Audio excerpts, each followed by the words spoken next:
Halo, salam sejahtera untuk semua teman-teman pemirsa channel Alam Rawita Official.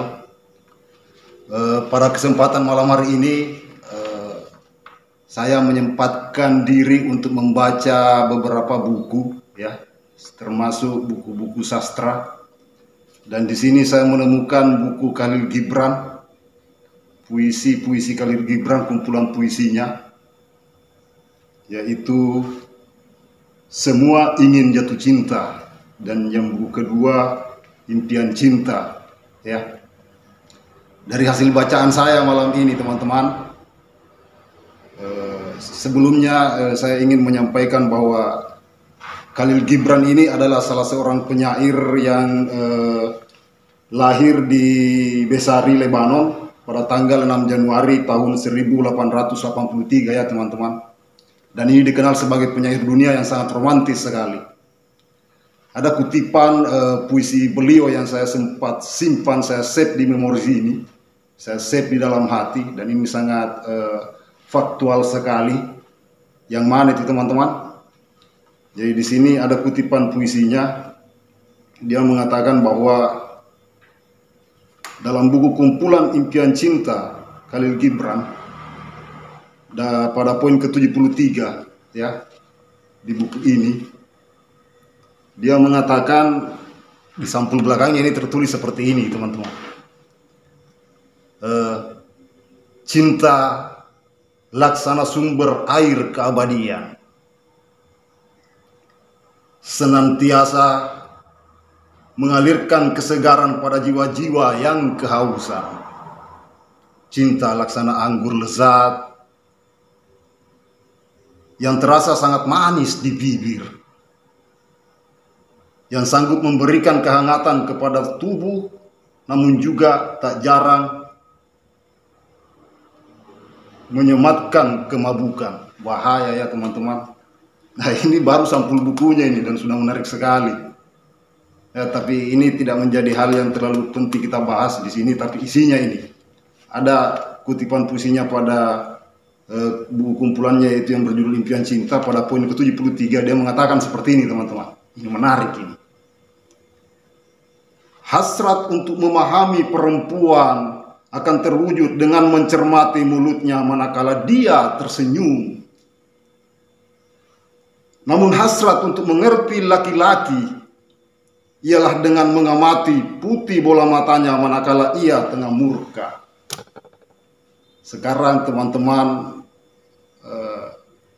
yang cewek-cewek atau yang perempuan mau memilih yang mana, laki-laki yang seperti apa yang mau dipilih? Karena di sini dikatakan bahwa hasrat untuk mengerti laki-laki ialah dengan mengamati putih bola matanya manakala ia tengah murka. Jadi pada puisi ini memiliki dua maksud, teman-temannya. Maksud yang pertama, tafsiran pertama, bahwa seorang laki-laki ketika sedang marah, ya, pasti bola matanya yang putih akan kelihatan memerah. Nah, di sini ada dua versi. Memerah seperti apa tindakannya? Ada yang memerah matanya karena sudah tidak bisa menahan rasa emosi, akhirnya ringan bermain tangan, menampar pak, menampar kiri kanan, melempar gelas, memblunderkan segala sesuatu yang ada di sekitarnya. Ini versi laki-laki pertama.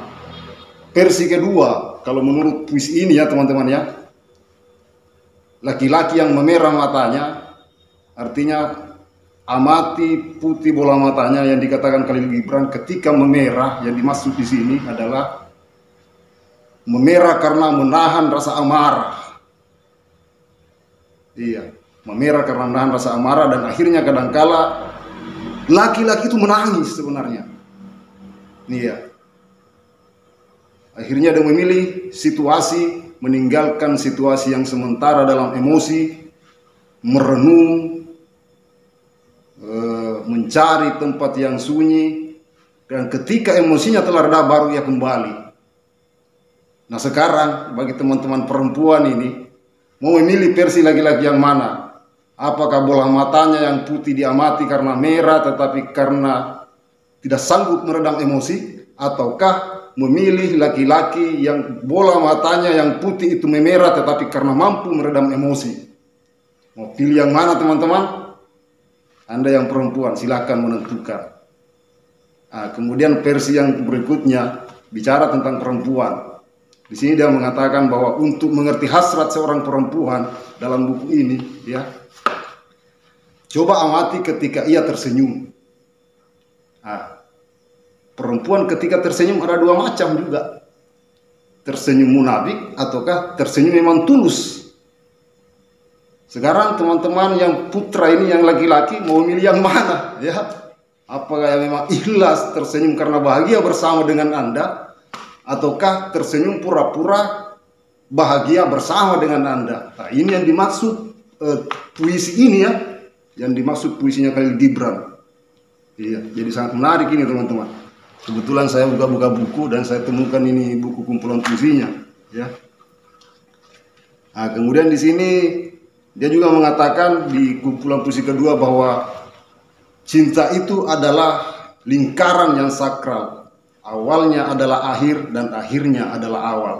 Seperti apa yang dimaksud Khalil Gibran dalam tulisan itu, teman-teman? Bahwa ternyata kita mengambil kesimpulan bahwa ketika seseorang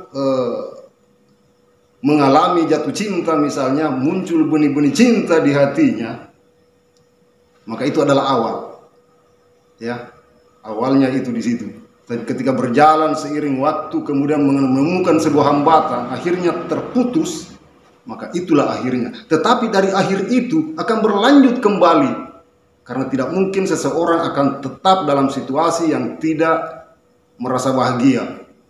Apakah 1 hari, 2 hari, bahkan beberapa minggu, bahkan beberapa bulan, bahkan beberapa tahun ke depan, ia akan pulih kembali. Dan akhir dari perasaan galau itu akan menjadi awal kebahagiaannya kembali.